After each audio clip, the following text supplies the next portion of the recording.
कहा जाता है आंकड़ों के आधार पर कि सबसे ज्यादा रोजगार पाने के लिए जो लोग हैं, युवा हैं, वो यहीं से पलायन करके जाते थे। आप अब इस बात को कितना सच मान रहे हैं कि अभी भी वो आंकड़े वैसे ही बरकरार हैं, या आपकी सरकार केंद्र में और यहां डबल इंजन की सरकार कुछ उन आंकड़ों को कम कर पाई है? देखिए, डबल इंजन की सरकार ने पूर्वांचल को पहली बार मोदी जी की प्रेरणा और उनके प्रबल सहयोग से योगी आदित्यनाथ जी ने पहली बार उत्तर प्रदेश में एक अग्रणी स्थिति में लाके, पूरे उत्तर प्रदेश को लाके उन्होंने खड़ा किया और पूर्वांचल को विशेष करके। और देश में पूर्वांचल की जो अहमियत थी, बातें तो लोग बहुत करते थे, लेकिन पूर्वांचल को वो चीजें योगी आदित्यनाथ की सरकार ने और मोदी सरकार ने दिया, डबल इंजन की सरकार ने, उसमें मैं आपको आगे आऊंगा। आपने जो रोजगार की संभावनाओं की बात कही है, तो विषय बड़ा महत्वपूर्ण है और सरकार उसमें लगातार प्रयत्न कर रही है। मैं अपने डिपार्टमेंट कंसर्न के साथ जोड़ करके बोलना चाहूंगा। अब जैसे मेरे डिपार्टमेंट में ऑटो फील्ड में दो तरह की PLI स्कीम लागू हुई है, एक ऑटो इंडस्ट्री के लिए, एक बैटरी के लिए, और फेम इंडिया की चल रही है। लगभग ये तीनों मिला के 54,000 करोड़ रुपए की परियोजनाएं। इसमें ऑटो फील्ड में हम 7.5 लाख एडवांस रोजगार दे रहे हैं, जो इंजीनियर ग्रेजुएट्स हैं, ऐसे लोगों को। इसके संग कोरिलेटेड बहुत बड़ा रोजगार का सेटअप है, जो लाखों लाखों में 13 प्रकार की PLI scheme, production link incentive scheme माननीय मोदी जी ने टेलीकॉम, टेक्सटाइल्स और ये कम्युनिकेशन, ऑटो, इन सब फील्ड में दिया है। यहाँ तक कि किसानों के लिए ड्रोन टेक्नोलॉजी तक के भी उसके लिए PLI स्कीम में प्रावधान किए गए। तो 1,52,000 करोड़ रुपए की ये स्कीमें लॉन्च हो गई हैं, प्रोसेस में है, काम शुरू हो गया है। यह बहुत बड़ा रोजगार का सृजन करेगा। उत्तर प्रदेश में 1 डिस्ट्रिक्ट 1 प्रोडक्ट जो योगी जी ने एक अहम पहल की, उससे रोजगार के अनेक अवसर आए और मेरी जानकारी के अनुसार 25 लाख लोगों को उससे रोजगार मिला। वो स्कीम इतनी महत्वपूर्ण योगी जी की लाई हुई है हमारी उत्तर प्रदेश सरकार की, कि भारत सरकार ने इस स्कीम को पसंद किया और अभी हाल के बजट में 1 स्टेशन 1 प्रोडक्ट करके उसी स्कीम का विस्तार दिया।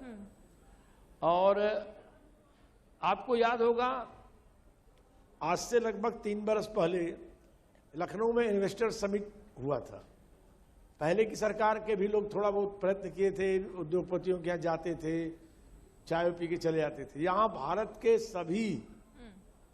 के सभी अग्रणी उद्योगपति, इंक्लूडिंग टाटा, महिंद्रा, बिरला, जो भी बजाज, सभी लोग आए खुद प्रेजेंट, और 4,98,000 करोड़ के EMU हुए, जिसमें 3,00,000 करोड़ की परियोजनाओं पर काम शुरू हो गया।